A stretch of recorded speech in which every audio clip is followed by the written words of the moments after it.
লঞ্চটি সদরঘাটে ঢুকছে। এখন দেখুন ব্রিজের নিচে দিয়ে যাচ্ছে।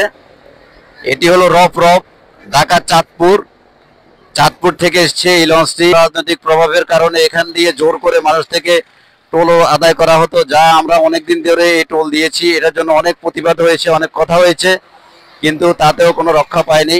আসসালামু আলাইকুম, আরেকটি নতুন ভিডিও নিয়ে হাজির হয়েছি আপনাদের সামনে। আজ আমি এসেছি পোস্তখোলা ব্রিজ দেখতে। এই পোস্তখোলা ব্রিজ দেখতে এসে আমার মনে পড়ে গেল সেই অতীতের কথা, যখন মাওয়াঘাটে ফেরি ছিল। ফেরি দিয়ে অনেক কষ্ট করে এই অঞ্চলের গাড়িগুলো যাতায়াত করত। সকালে যেত, অনেক সময় ফেরি পেতে পেতে রাতও হয়ে যেত, 2-3 দিনও হয়ে যেত। সেই ফেরি না পাওয়ার ভোগান্তি দূর হয়েছে পদ্মা সেতুর মাধ্যমে। পদ্মা সেতু এই অঞ্চলের মানুষগুলোর ভাগ্য পরিবর্তন করে দিয়েছে বলতে হবে। যাই হোক, এই পোস্তখোলা ব্রিজ কয়েকবার সংস্কার কাজ করা হয়েছে। করার পরে এখানে গাড়ি চলাচল করতে পারতো না, আগে খুব সমস্যা হতো। কয়েকবার সংস্কার কাজ করার ফলে এখন নির্বিঘ্নে গাড়ি চলাচল করতে পারছে। এই যে আপনাদেরকে দেখাচ্ছি, এই যে ওদিকে মাওয়ার রোডটি চলে গেছে, আর এদিকে যাত্রাবাড়ি, আর এদিকে হলো পোস্তখোলা ব্রিজের যেই নদীটি।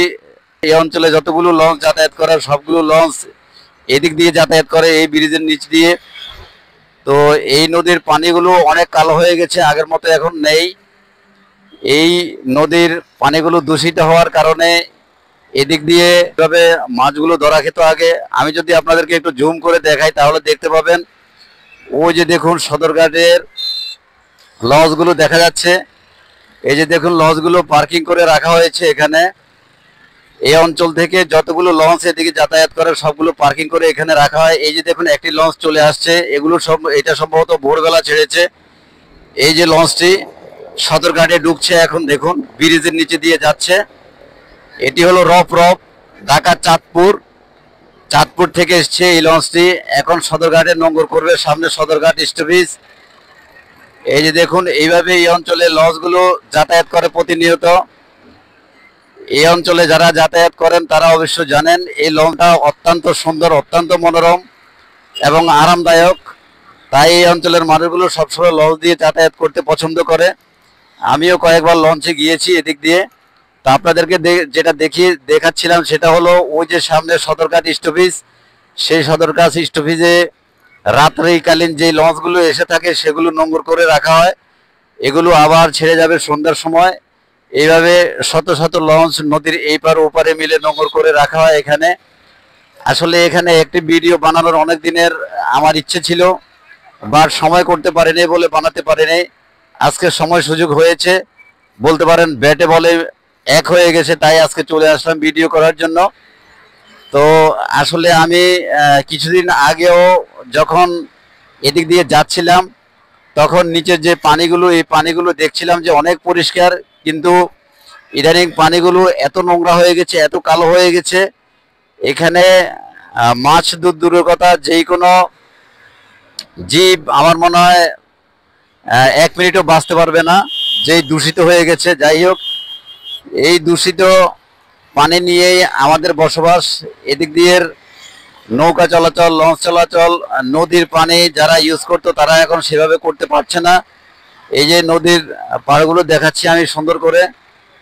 আর এই পোস্তখোলা ব্রিজের আরেকটি জিনিস না বললেই নয়, এই পোস্তখোলা ব্রিজে কিন্তু দীর্ঘদিন থেকে টোল প্রথা চালু ছিল। এখানে টোল আদায় করতে বিগত সরকারের আমলে তো টোলের মেয়াদ শেষ হয়ে গেছিল অনেক আগে থেকে। তারপরও রাজনৈতিক প্রভাবের কারণে এখান দিয়ে জোর করে মানুষ থেকে টোল আদায় করা হতো, যা আমরা অনেকদিন ধরে এই টোল দিয়েছি। এটার জন্য অনেক প্রতিবাদ হয়েছে, অনেক কথা হয়েছে, কিন্তু তাতেও কোনো রক্ষা পায়নি। তো সরকার পতনের সাথে সাথে সেই টোল প্রথা উঠে গেছে, এখন আর টোল নেই, সেই বিড়ম্বনা এখন আর নেই। ইনশাল্লাহ সবাই নির্বিঘ্নে এদিক দিয়ে যাতায়াত করতে পারছে কোনো টোল ছাড়াই। এই অর্থে বলতে হয় যে আমাদের ভাগ্য খুলে গেছে। বিগত সরকারের পতনের পরে ইনশাল্লাহ আমরা টোল দেইনি, অনেকদিন ধরে টোল দিয়েছি, অবৈধভাবে টোল নিত এক শ্রেণীর প্রভাবশালী জনগণ।